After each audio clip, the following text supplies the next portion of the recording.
For the last 50 years, the Queen's marriage to Prince Philip has been like a golden thread woven into the fabric of her life as Princess Elizabeth and as Queen Elizabeth II. In the massive change which her kingdom has undergone during her reign, the Queen's relationship with Prince Philip has been a welcome constant and a source of reassurance to her subjects. It all began officially with their engagement in June 1947. But they had already been in love for several years. One of the world's most glamorous couples at the time, theirs truly was a romance of the century. In November 1947, amidst cheering crowds, they made their way to Westminster Abbey to be married in a magnificent ceremony. Elizabeth's wedding dress of white satin was embroidered with 10,000 seed pearls and crystals to form the illusion of a mass of flowers, including the Rose of York. The train, over 18 feet long, proved almost too much to handle for her pages, her cousins Prince William of Gloucester and Michael of Kent. When the royal couple appeared on the balcony of Buckingham Palace, they were greeted by huge crowds. It was hard to believe that the King and the government had originally planned a family wedding at St George's Chapel for fear that a large ceremony would offend the British people, still beset by rationing. Most of the jewellery worn by the royal family had been in stores since 1939.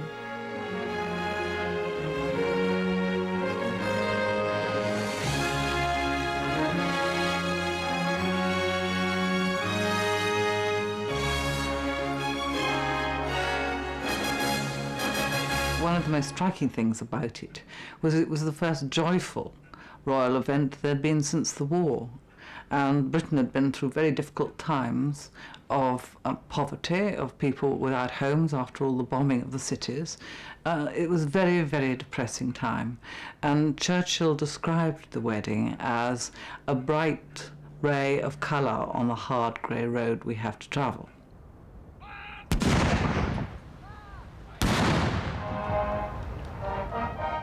Many of the landmarks of the Queen's life with Prince Philip, including Philip's 70th birthday, have by necessity been official public occasions. Consequently, to many of her subjects, the Queen's relationship with her husband has sometimes seemed essentially formal. Even their departure for their honeymoon had to be supervised by countless officials. But as they left by train for Broadlands, the country seat of Philip's uncle Lord Mountbatten, it was quite clear that the future Queen was looking forward to spending some time alone with her bridegroom. It had been a long wait for both of them. The Queen was 13 when she first saw Prince Philip, who was then a young naval cadet at Dartmouth and very good looking. You know, every sort of schoolgirl's idea of a dashing hero, blonde, lithe, very sort of athletic. They then met some years later, and of course was so different then. A courtship was conducted perhaps at a distance, but the Queen had met the man she loved, and I would think has never stopped loving. Perhaps their happiest time was between their marriage and her accession to the throne. Prince Philip rejoined the Navy and was stationed in Malta. Here, for much of the time, the princess had the freedom to enjoy the life of a naval officer's wife. For Princess Elizabeth, it was like flying out of a cage. After all, she'd been brought up during the war at Windsor Castle, very much isolated. And there in Malta, she just lived the life of any naval wife, going to dances, going to parties, going to beach parties, just living a totally normal life. And it was perhaps the happiest period of her life. During this near idyllic period, Prince Charles was born. Charles's grandparents, George VI and Queen Elizabeth, his great-grandmother Queen Mary, and the entire nation were as excited at the birth of the second in line to the throne. Sometimes Princess Elizabeth and Prince Philip shared their enthusiasm as new parents with the newsreel makers of the day, anxious to show the progress of their son to his future subjects.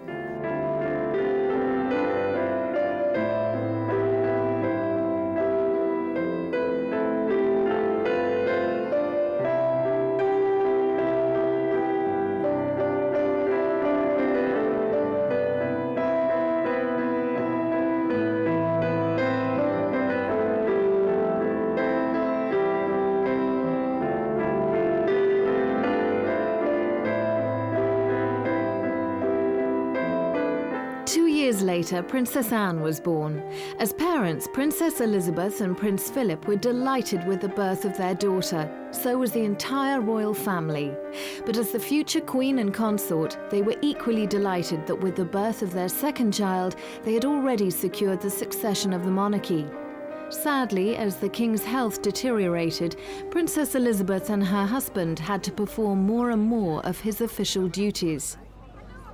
She was on a state visit, going to visit Australia and New Zealand, when she stopped off in Kenya, and it was there that she heard that her father died. A black cloud of grief descended on the entire nation when it learnt of the loss of its king. At his death, no one was more devastated than the new queen, her mother, now the Queen Mother, and her sister, Princess Margaret. But while the old king was being mourned, the new queen's reign had begun. This was celebrated the following June by the coronation. Public support for the occasion ran so high that the Queen and Prince Philip insisted that their route to Westminster Abbey from Buckingham Palace be extended to accommodate the number of children that they expected to watch their progress. The husband of a queen regnant has no set role in a coronation. Unlike a queen consort, he is not crowned. But it was arranged that following the homage, the Queen and her husband knelt side by side for the blessing and together took Holy Communion. Her appearance on the balcony after her coronation was greeted with tumultuous applause. The Queen was only 27, a young wife and a mother of 2 young children. During the ceremony, his grandmother and aunt had real difficulty in restraining Prince Charles's bouts of overexcitement, punctuated by extreme boredom, which he expressed by sinking his head in his hand. But he had inherited some of his grandmother's way with an appreciative gallery, and he instinctively knew how to win their affection. People were optimistic in the way that they thought, this is going to be a new Britain with a young queen. And then on the day of the coronation came the news that Hillary and Tenzing had conquered Everest, and this was another terrific morale booster. Queen Elizabeth was only 27 when she acceded to the throne. Having Prince Philip, some 5 years her senior, at her side was to prove a great source of strength and comfort to her.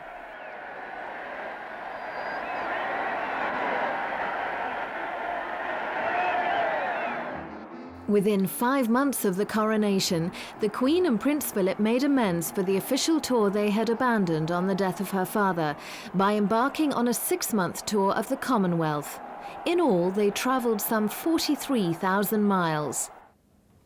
Travelling abroad, they seemed to go from one official engagement to another with hardly a pause in between. Some critics have argued that the Queen was so preoccupied with her duties, it appeared both she and Prince Philip were guilty of neglecting their duties as parents. A queen from far away, but as your queen. And as a part I shall get to know you well and learn something of your achievements and your problems. Well, I think basically we have to remember that Prince Charles and Princess Anne were born before she came to the throne, when she was still just the heir to the throne, and so she had more time, she had a more private life. As soon as she acceded to the throne, she had so much to do, so much to learn, huge Commonwealth tours to do, which in those days, before jet planes had really caught on, took months. After long absences abroad, the Queen and Prince Philip saw their children and grandmother as soon as they could.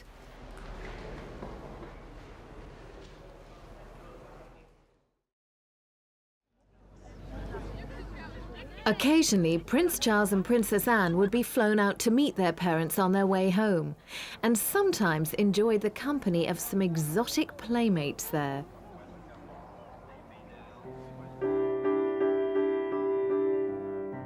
Sometimes the Queen and Prince Philip were able to relax with Charles and Anne in the tranquil setting of their royal homes at Sandringham or Balmoral. At Balmoral especially, the royal family were in some ways part of the local community, which had known the Queen since she was a little girl.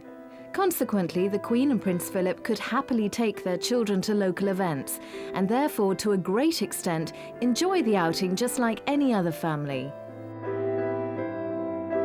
No doubt the Queen would have welcomed many more occasions like these. But the business of being Elizabeth II and Prince Philip goes on almost round the clock. Between the trooping of the colour in the 1950s to the state visit of the Emir of Kuwait 40 years later, she has barely had a break from her official duties. She must have accompanied state visitors on this route to Buckingham Palace more than 100 times.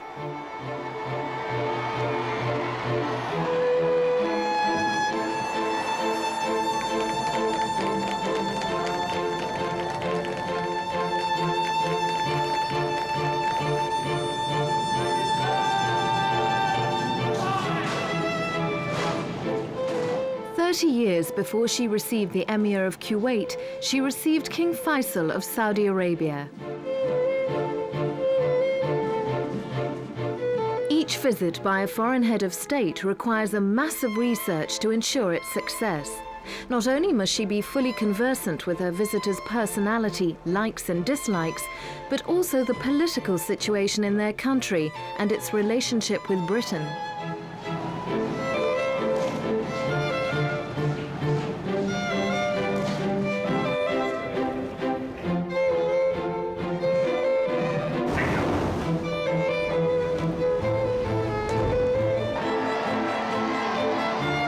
One of the climaxes of the Queen's reign was the Silver Jubilee of 1977. 1 million people packed the Mall to cheer the Queen and Prince Philip as they rode in the Golden State Coach from Buckingham Palace to St Paul's Cathedral for a service of thanksgiving. Here she was accompanied by both Prince Philip and Prince Charles. After the service, she went on a walkabout through the City of London. Some of her subjects regarded the Queen's open enjoyment of mingling with the crowds as out of character. She comes from an era when it was not done for those people to be demonstrative in public. And sometimes she said after a day of meeting people, you know, I simply ache with smiling, but as can find it, it's a sad thing. She doesn't have a smiley face. But where she was actually very touched and very natural was the time of the Silver Jubilee, going through the streets, and the people came out once again and shook her warmly by the hand, and she was astonished by this. I think she gets a lot of her shyness from Queen Mary, the same sort of uprightness and inability, and yet so caring. The Queen gratefully acknowledged the part Prince Philip had played in her reign. We, and by that I mean both of us, are most grateful.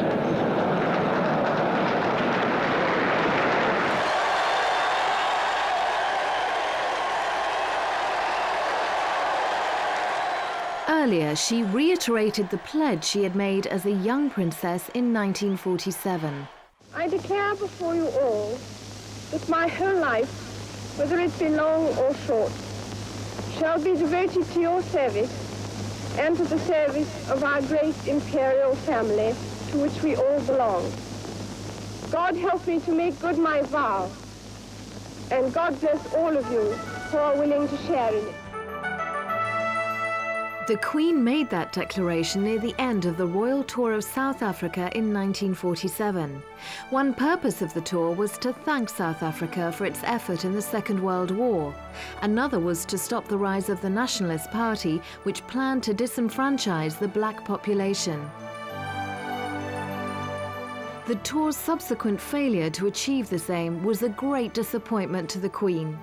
And so, years later, she took great pleasure in her visit to South Africa after the abolition of apartheid and its readmission to the Commonwealth, and in receiving President Mandela as South Africa's first black president. During their visit to South Africa in 1947, the royal family was given a rapturous reception wherever they went.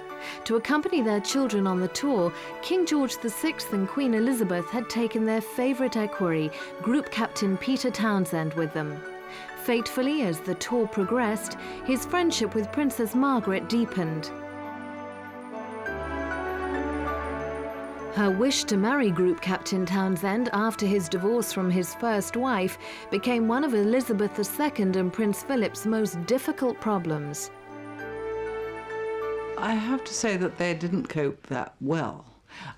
Firstly, they tried to pretend that the problem didn't really exist and that it would go away, and that probably Townsend and Margaret, their romance wouldn't last.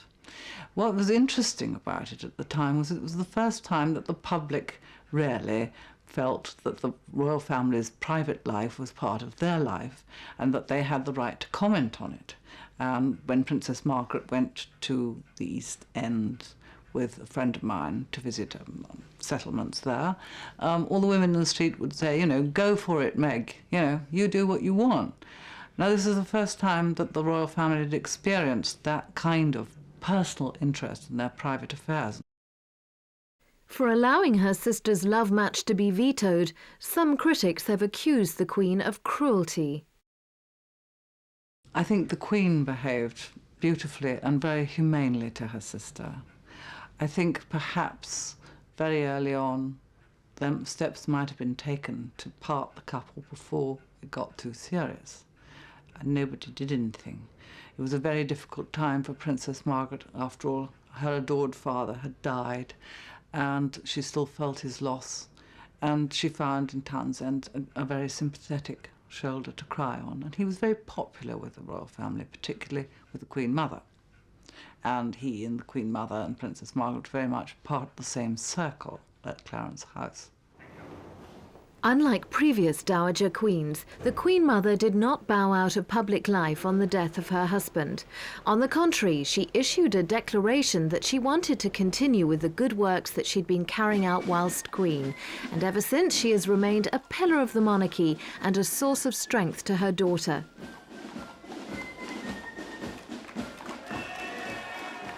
An impressive trio in public, even Prince Philip is said to be wary of the strong bond that exists between the Queen Mother and Princess Margaret. Those three are so close, and they talk to each other every single day. And the Queen and Princess Margaret will sometimes pretend to be exasperated with Mummy, as they call the Queen Mother, when she buys yet another outfit, you know, incredibly extravagant, and appears, you know, swathed in chiffon and flowers, and they say, "Oh, Mummy, what, you've been spending money again." But of course they totally adore her, and they love this frivolous, extravagant side to her. And in fact, the Queen pays for the Queen Mother's racing and for her horses. I mean, they totally indulge the Queen Mother. And the Queen and Princess Margaret have a very close bond, and in times of difficulty, Princess Margaret will be very supportive, and the Queen of her.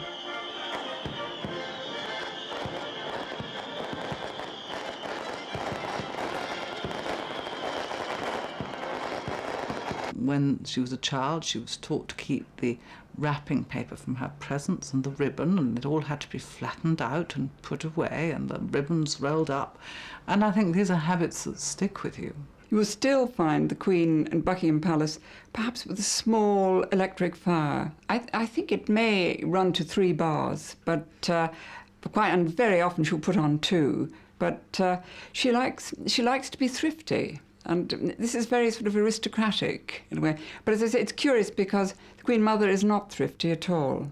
And if you eat at Clarence House, the food is lavish, and whipped cream and wonderful salmon, wonderful beef, wonderful wine. With the Queen, it's perhaps a little different.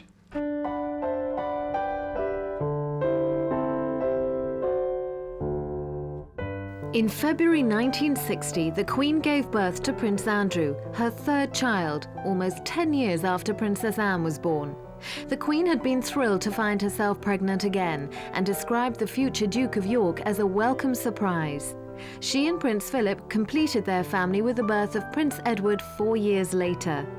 Some commentators have claimed that the Queen and Prince Philip had an easier time with their 2 younger children. As growing children, both Andrew and Edward seemed more at ease than their elder brother. Perhaps this was because their parents took a more direct approach in their upbringing. So why did they leave a gap of nearly 10 years between their 2nd and 3rd child? She was just too busy. I think the Duke of Edinburgh thought that 2 children were probably enough. They had, after all, a boy and a girl. That was enough to ensure the succession. But then I think, as the Queen, like many of us, at a certain age, becomes a little broody and thinks how nice to have a baby, and that's what happened. Once you have one baby, you ought to have another to keep you company. All of Prince Philip's sons followed him to Gordonston, where he had been one of Kurt Hahn's first pupils. He is very much a boss in the home. He was the one who decided that the boys should go to Gordonston, whereas the Queen herself might have preferred Eton. We know that this has not been an immense success, and the poor Prince Charles was deeply unhappy there. But I think the Queen felt particularly that in her marriage it should be a traditional marriage of her time, in which the husband called the shots and the women ran the house. And also I feel that she had to compensate, felt that she had to compensate for the fact that she was, in essence, the boss, and this dominant male, macho man, that the Duke of Edinburgh had to take second place in public anyway. Throughout his marriage, Prince Philip has pursued many public interests of his own. The most famous of these has been the Duke of Edinburgh's award scheme, which he launched in 1956. Since then, over 2 million people have met personal challenges and enjoyed many forms of recreation which they would never have undertaken but for the scheme's existence. Where are the rest of them? Like his brothers, Prince Edward successfully participated in the scheme to his father's great delight and took the scheme over after his father retired.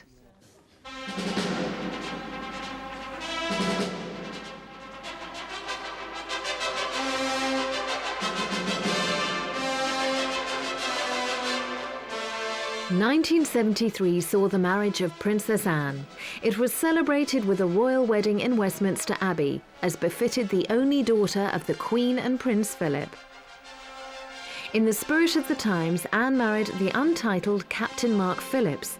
There was a substantial gulf between their social backgrounds, but they were united in their passion for horses.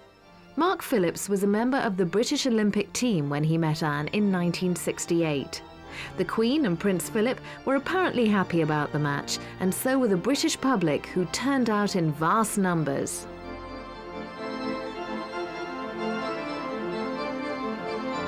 The Queen Mother once ironically observed that had Anne and Mark's details been fed into a dating agency computer, it would have certainly made them a perfect match. Princess Anne's marriage was to end in divorce, but not before it had produced the Queen's first 2 grandchildren, Peter and Zara Phillips. Anne would often bring her young family to join her unmarried brothers and her parents at Balmoral, where altogether they would enjoy a well-earned rest.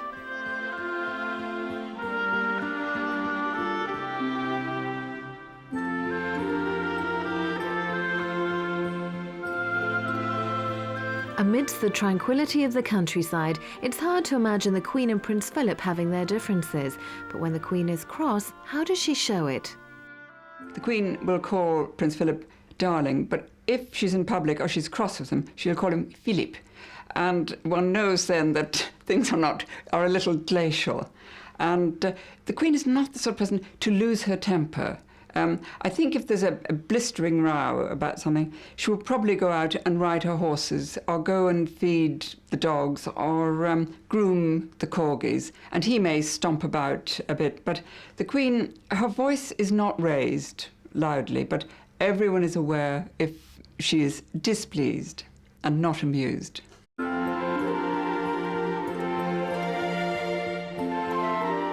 It was at Balmoral, whilst on holiday with the royal family more than 50 years ago, that Prince Philip unofficially asked the Queen to marry him, and she unofficially agreed to it. Since then, it's been the scene of countless private celebrations, often with just the royal corgis for company. The Queen, an excellent horsewoman, has always had a passion for racing and has been a significant owner since she inherited a string of horses on the death of her father. An early victory was in the year of her accession at glorious Goodwood. It was announced during the meeting that the Queen had leased the colt Gay Time from the National Stud. So it was a fitting climax when, on the last day of the meeting, Gordon Richards, riding for the first time in the Queen's colours, rode Gay Time to victory in the Gordon Stakes.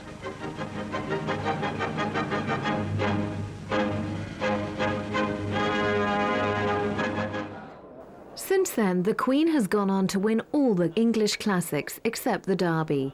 But whatever the result, horse racing has always given the Queen enormous pleasure. She has tremendous knowledge of horses and horsemanship and breeding, but it's gone way back, and there's a little story which I think is just so lovely about her and about racing. She's very fond of her trainers, and years ago, there was a trainer called Captain Charles Moore, very old man, who was very, very ill. And she went to see him with the Queen Mother, and she said, "Well, how are you, Captain Moore?" "Well, ma'am," he said, "to tell the truth," he said, "I feel like a rabbit that's just been bolted by a ferret." She said, and turned to the Queen Mother. She said, "Well, I've been called many things behind my back before, but I've never been called a ferret to my face before." A race meeting is one place the Queen makes no effort to hide her emotions. You can see the sort of absolute girlish glee with which she treats them. A win, she'll run down, to get a better view, and, her face lights up as you never see it light up on public occasions. This is when you see the Queen really excited, absolutely natural, excited. You see her nudging the Queen Mother, whoever is beside her with binoculars up. It's marvellous to see, because this is the Queen at play. Sometimes the Queen is quite content to spend her time keeping her corgis happy, while Prince Philip enjoys his favourite equestrian sport. Since a wrist injury put paid to his polo-playing career, this has been carriage driving. This is a more sedate sport than horse racing, but is still fiercely competitive. No doubt drawing on the Queen's legendary knowledge of bloodstock and horsemanship, the Prince became one of the world's leading competitive drivers, winning at meetings at home and abroad. Apart from the natural stimulation of the sport, it also offers Philip a good chance to unwind from his public duties. When technical problems arise, the Queen shares Prince Philip's concern, but she makes certain that he doesn't become so preoccupied with them that he forgets to give his horses all the encouragement they need and deserve. The show is running 20 minutes early in the main ring, so this is a 20-minute call now for you. Please note that we are running 20 minutes early.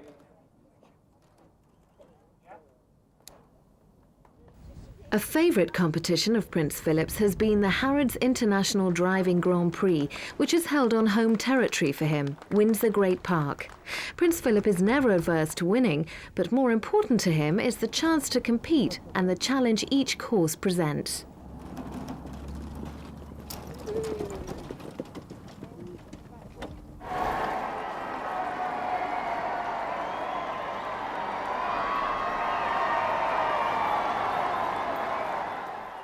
The 34th year of the Queen's marriage saw the wedding of Prince Charles to Lady Diana Spencer. The tragic death of Diana, the Princess of Wales, makes it impossible to recall this event without extreme sadness. But no account of the Queen's marriage could be complete without the marriage of her eldest son and heir apparent. Overshadowed though it is now by subsequent events, Charles and Diana's wedding was one of the most magnificent royal occasions of the century. It would be impossible to pass over the nation's massive enthusiasm for this occasion. Huge crowds flocked to London and an enormous audience watched the ceremony on television. There has never been better evidence for the deep affection the British people had and continues to have for its monarchy. One of the many national rituals the Queen performs is the state opening of Parliament. In the Queen's speech, she outlines the forthcoming programme of legislation. There are numerous other rituals more intimately connected to the throne, which the Queen dutifully performs every year. Among these are the investitures of the several orders of chivalry over which she presides. The most senior of these is the Order of the Garter. Those who've been appointed to the order include several foreign royalties, as well as senior members of the British royal family, senior members of the nobility, and the most distinguished former politicians and servicemen. As the Knight of the Garter, Prince Charles used to attend these ceremonials with Princess Diana. As head of the Commonwealth, the Queen fervently believes in this unique international club, the curious grouping of countries which encompass a quarter of the earth. In many ways, she is the Commonwealth, and she sees it as a central part of her role to ensure that the Commonwealth is preserved and strengthened. Since she came to the throne, virtually every nation in the Commonwealth has achieved independence, and most of them have opted to be republics so that the Queen is no longer their head of state.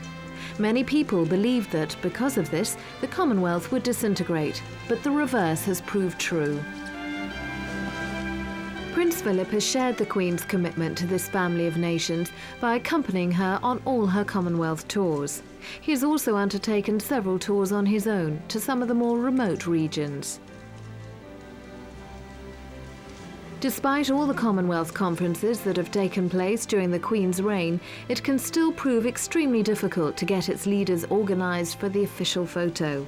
This can irritate the Queen, who is always keen to get the formalities over with so that she can renew old friendships.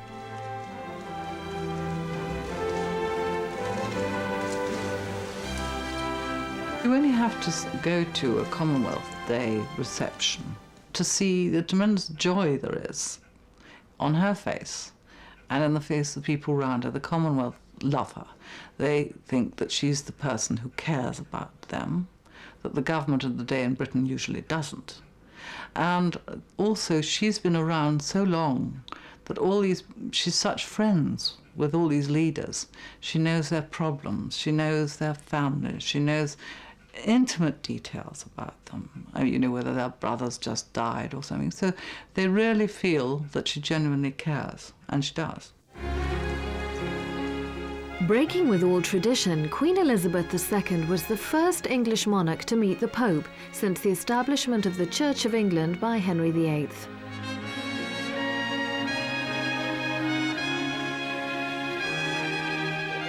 Although the Queen is an hereditary monarch, she is often seen as the guardian of democracy. This was one reason why she was invited to visit the United States to celebrate the bicentenary of American independence. There is a symbolism in the events of such a visit that defies analysis, but which has a way of reaching the hearts of people far and wide. When the Queen visited the Czech Republic, her presence was generally regarded as a sign that the new nation had been reintegrated into the mainstream of European culture and politics after years of isolation under Soviet domination. President Havel saw his meeting with the Queen as an endorsement of its democratic constitution. In order to cement Britain's friendship with the new democratic state of Russia, the Queen and Prince Philip paid a state visit there. They were received by the Russian president in the magnificent setting of St. George's Hall in the heart of the Kremlin. Later, they travelled to Leningrad. Here they made a spectacular boat trip across the river from the Winter Palace to the Chapel of St. Peter and St. Paul, where the Russian Tsars are laid to rest.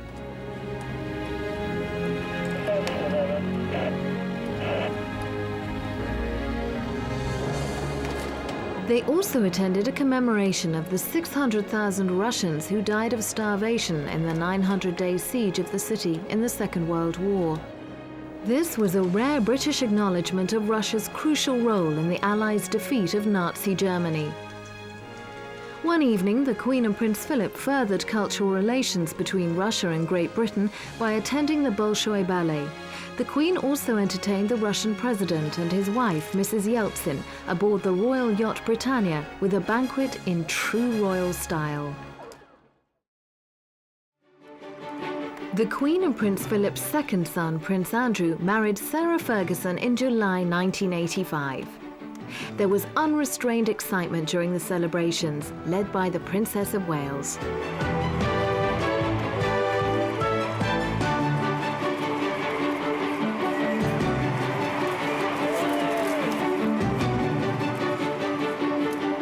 On that heady summer's day, it seemed that the new Duchess of York could only benefit the monarchy with her boisterous informality.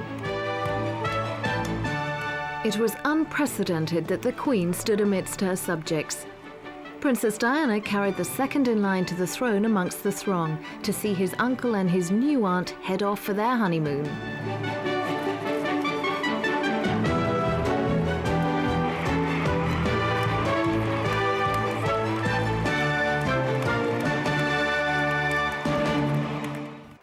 Queen was initially very fond of both her daughters-in-law, but the problem was she didn't fully appreciate the gulf which existed between her and them.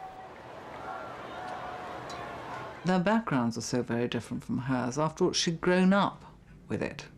She'd been used to Buckingham Palace, Windsor Castle as a child. She'd been trained for her job for forever. And so I don't think she fully understood the difficulties that these girls experienced. And I think when it came to the Duchess of York, particularly so, because for the Queen, her own naval days as a naval wife had been absolute joy to her.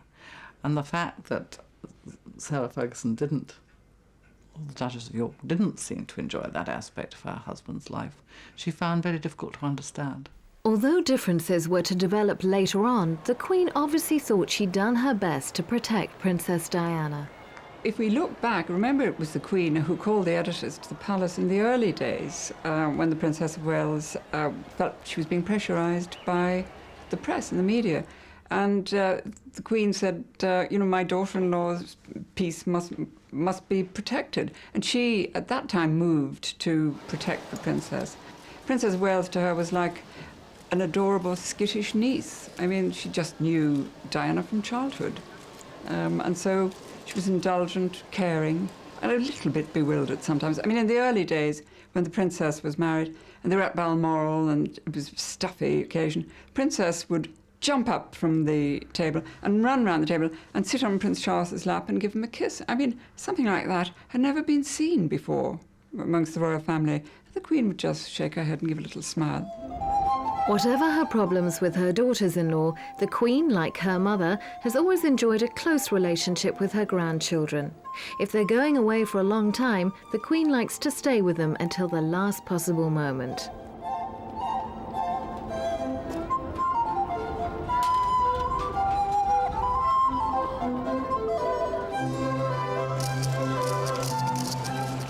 Whether at Windsor, Balmoral or Sandringham, time off with the family is undoubtedly precious to the Queen and Prince Philip.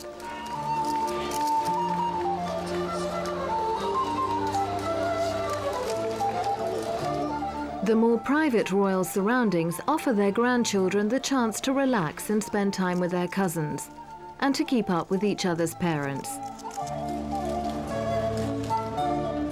Informal occasions are ideal opportunities for passing on ideas and enthusiasms.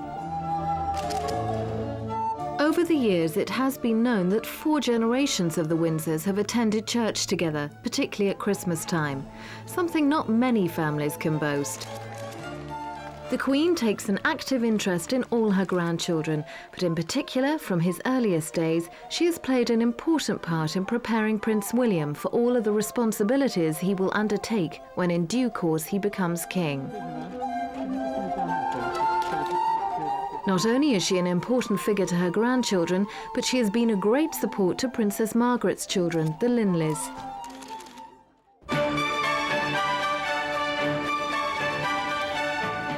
During the Queen's reign alone, Windsor Castle has been the setting for hundreds of state occasions. Lech Walesa, the shipyard worker who rose to become the Polish president, came to Windsor Castle to pay a state visit to the Queen in 1992. Because of Poland's recent emergence from the communist bloc, it attracted considerable public interest.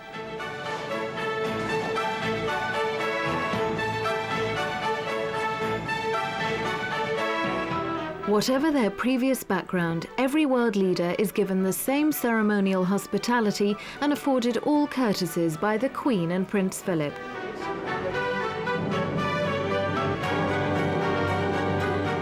The statesman that he is, Mr. Walesa took great care not to break any royal conventions by sitting down before the Queen Mother.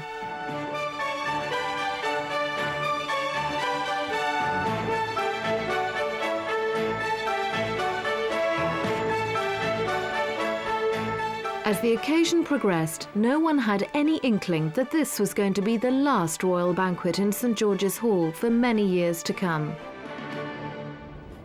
A few months later, Windsor Castle was severely damaged by fire. Where the finest carpets once lay, there were now only charred remains. Massive timbers, centuries old, had become nothing more than smouldering ashes.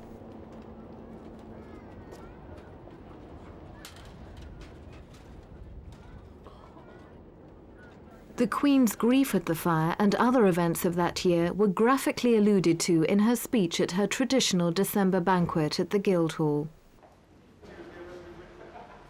1992 is not a year on which I shall look back with undiluted pleasure. In the words of one of my more sympathetic correspondents, it has turned out to be an annus horribilis. I suspect that I'm not alone in thinking it so. It couldn't have been worse, could it? All the children's marriages going wrong one after another, the tremendous scandals in the papers, the constant attention to the royal family's private lives, and then the outspoken criticism of her, which she wasn't used to. She'd been used to nothing but kindness all her life. And when the public turned on her at the time of the Windsor fire and said, no, we won't pay, I think she was deeply hurt and surprised by this. Still, the Queen could not escape the never-ending treadmill of public engagements. No doubt she had to struggle to keep up appearances when she welcomed the President of Malaysia to an official banquet at the Dorchester Hotel. But the Queen and Prince Philip treated the Malaysian leader and his wife with all their usual charm. If the rift between the Princess of Wales and their son Prince Charles was troubling them, they made certain they did not spoil the occasion for their guests by betraying any sign of it.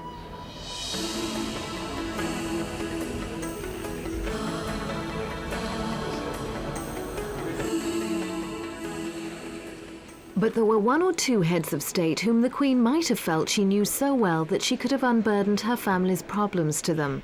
These included President Mandela and other Commonwealth leaders whom she had met regularly at Commonwealth conferences over the years. A tremendous bond between herself and people like President Mandela. And I think she feels that she's seen these countries through lots of turbulence. She's seen in her own family, and that it's coming good in the end. The 50th anniversary of the Allied landings in Normandy in the Second World War was marked by several eye-catching ceremonies both on sea and on land. By this time, much of the British public were preoccupied with the marriage difficulties of the Queen's sons. Her response was to put them to one side and make the most of the celebrations. The Queen, when she was Princess Elizabeth, had joined the ATS and learnt how to drive heavy vehicles and how to service heavy vehicles, and she's always been very proud of what she learnt then and regards herself as an extremely good driver as a result. And it also conjured up memories of their father, who was the leader during the war. They all stood on the balcony, the family, being cheered by the crowds at the end of the war in Europe. So there must have been many memories of that day. And I think what was particularly nice for them was the huge crowd that gathered in the Mall. I can't remember how many there were, 50,000 or so.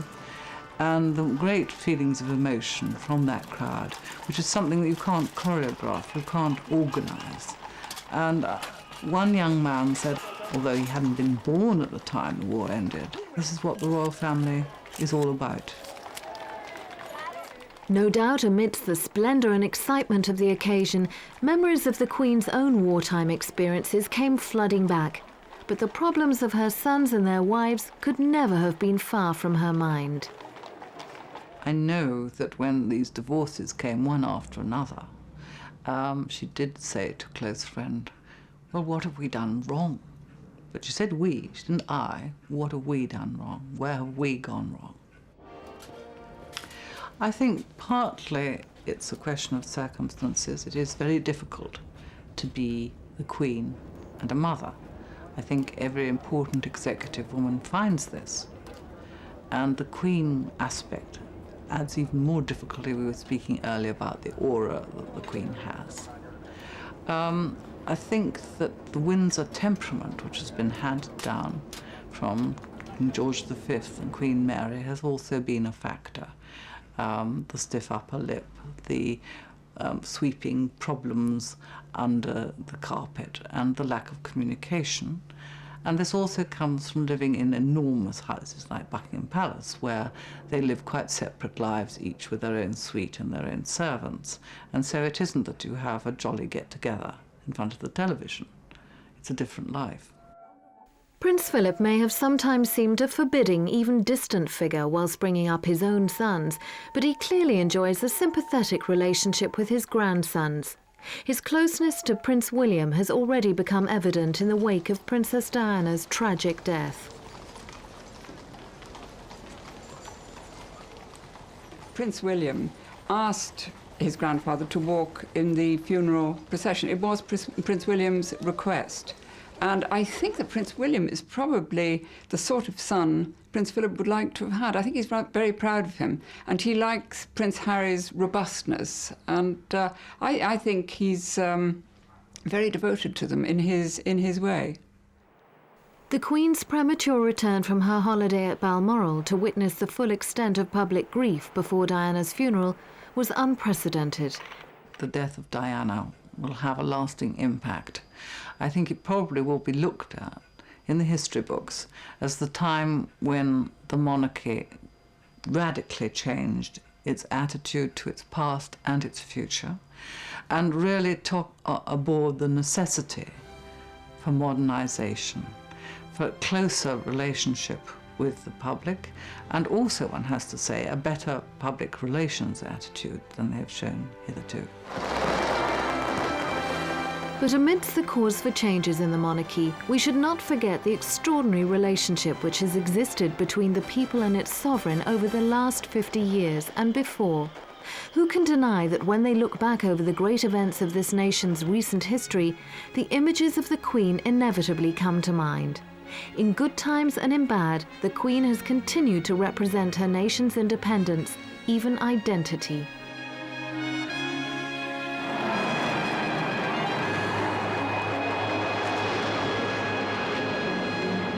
Prince Philip once claimed that the monarchy exists not in the interests of the monarch, but in the interest of the people.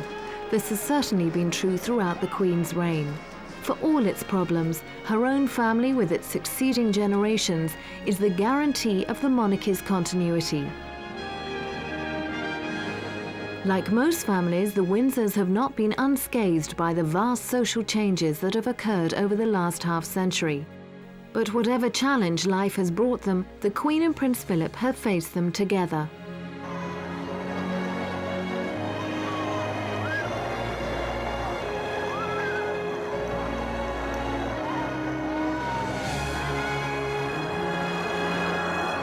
Thank goodness that while her subjects look forward to their monarchy changing with the times, there is so much the Queen and Prince Philip can look back on with pride, not least that royal romance which began over 50 years ago.